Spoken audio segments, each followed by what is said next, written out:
Welcome to a new Daily Top Askreddit video. Today's topic.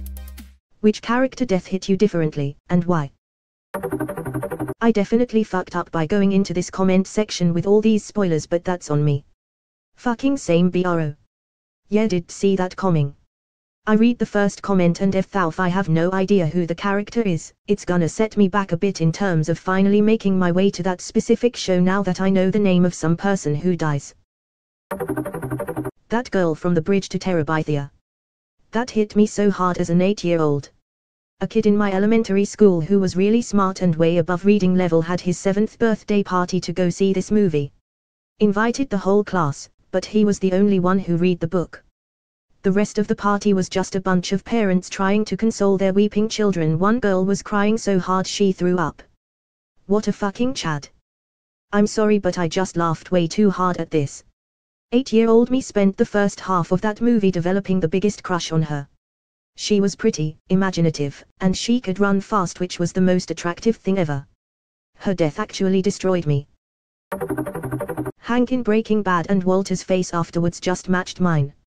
You're the smartest man I know, but you're too stupid to realize he made up his mind 10 minutes ago. Kills me every time, no pun intended. What I love about this quote is that it shows how Hank's character had changed too. He made his decision a long time before this that his job could easily take his life, probably after his time in El Paso, if not before then with Tuco. He made up his mind months, if not a year before, he was going to find Heisenberg, even if it killed him. The guy was hellbent on justice and was such a great foil to Walt. I really wish the series could have continued. BCS doesn't scratch the same itch for me. I mourned Mike for a few days as well.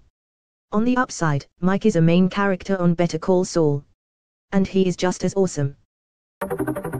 Ben from Scrubs. He wasn't even a major character, but at the time he was Drive. Cox's only friend, the only one who made him a joyous person, and that gut punch of a twist was something else.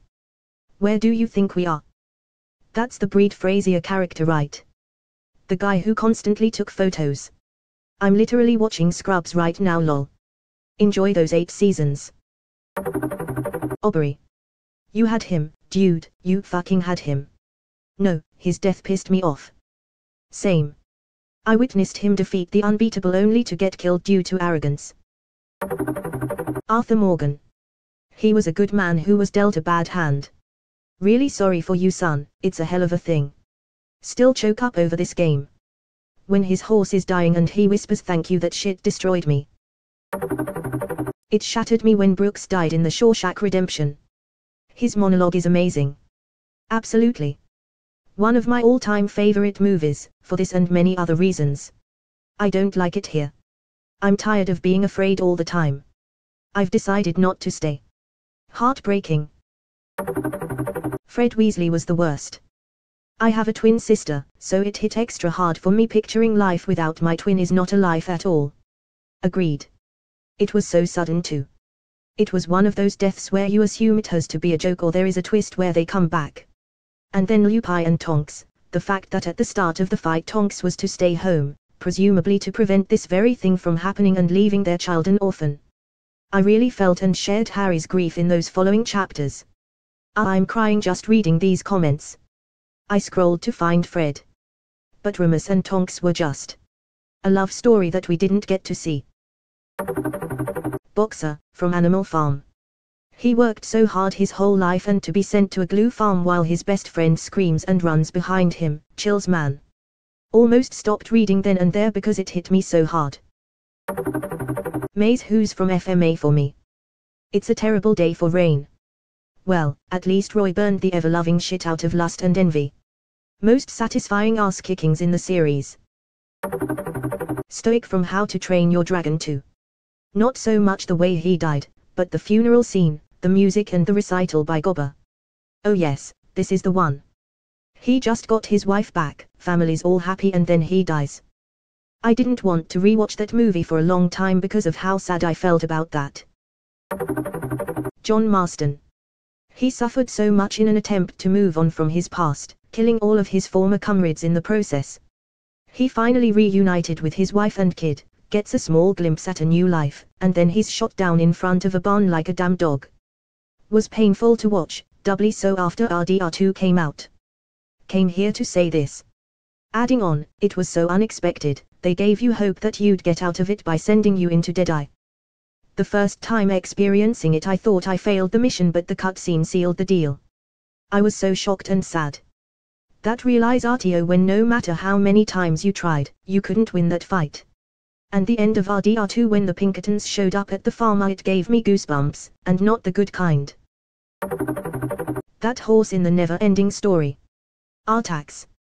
I'm 35 years old and still cannot watch that movie without crying when fucking Artax dies in the goddamn swamp of sadness. The Netflix thumbnail for that movie is that very scene. It's a nice reminder that I don't want to rewatch that fever dream of a film. The Iron Giant. Give me a good growling-voiced Superman and I start to tear up. He did live though. Yeah, literally the last shot of the movie is of his decapitated head opening its eyes and smiling.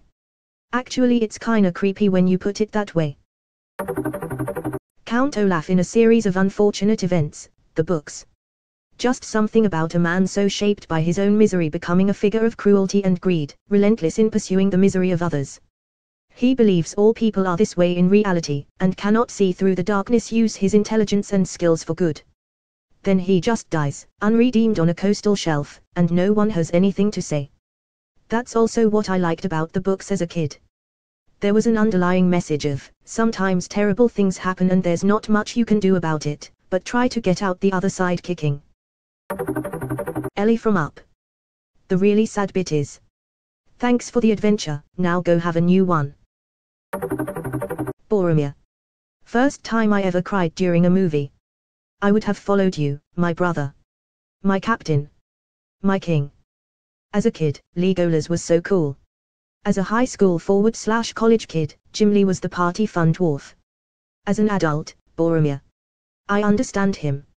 As an adult, I resonate with Boromir so much more.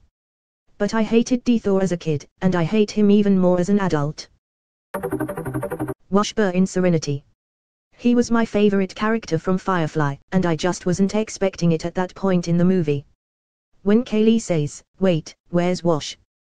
He ain't commie." Sam, the dog, in I Am Legend. Because he was Will Smith's friend and he had to put her down. I watched this movie with a group of friends in the theater. Sidebar, ugh, I miss going to the movies so much, and one of my friends pulled me out of the theater to tell me to get my shit together because I was sobbing so hard. Sam looks just like my first, and best, dog.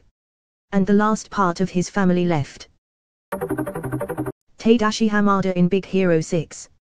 I am nearly 30 and I cry every time at the scene where Baymax is showing Hiro the videos of Tedashi working on him. One of my favorite movies. Fives.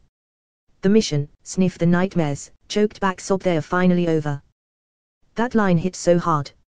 These guys were bred for combat and a mission of deep betrayal that was buried just beneath the surface. I imagine the clones dreamed regularly of killing the Jedi who led, protected, and served alongside them, something they could never speak aloud, but that they all had in common. Pretty much any named clone death, including the clone who punched a droid. Even non-named ones, sometimes I'm like, damn, that's a bad way to go. Like in the Citadel arc, one gets sliced in half by those trapdoors. Also Wax's death on Umbara. He was killed by one of his brothers, all because of Krell. Fuck Pong Krell, all my homies hate Pong Krell. r/fuck Pug Krell. Fry's dog in Futurama. That episode was so heartfelt and I just couldn't. Perhaps it hits different for me cause my mom is a big Packers fan, but the episode about Fry's mom always makes me tear up. The Yahtzee episode. Where he finds out his brother named his nephew for him and gave him the clover. Fuuuuck. When Lee died in the Walking Dead game. That shit made me cry. Honestly, that whole episode 5 where everyone starts dying and leaving and getting split apart, all for it to end with Lee and leaving Clementi alone. Absolutely devastating. Cedric Diggory. But it's his father's reaction that even remembering strikes cold fear and dread in my soul. Probably being a father myself causes it to resonate. My boy. The actor who played Cedric's dad really sold that scene. It gave me goosebumps on my first watch, and every rewatch still gets me.